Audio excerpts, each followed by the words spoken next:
Welcome! If you've been getting too many unwanted mentions on Instagram, especially from people you follow, there's good news.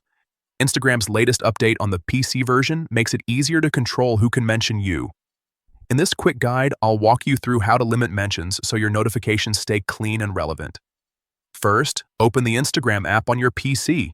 Make sure you're logged into the account you want to manage. Once you're on the main screen, look down to the bottom left corner. You'll see three horizontal lines. This is your menu button. Go ahead and click on that. A small menu will pop up. From here, select Settings. This is where all your privacy and account controls live. Once you're inside Settings, look for the option labeled Tags and Mentions. Click on it to continue. Now you'll see a few different options that control how people can interact with you through tags and mentions. What you want to focus on is the Mentions section. Here, Instagram lets you decide who is allowed to mention you in posts, comments, and stories. Since we're aiming to control mentions from people you follow, choose the option that says Allow mentions from people you follow. This setting ensures that only accounts you follow can mention you, while everyone else is restricted.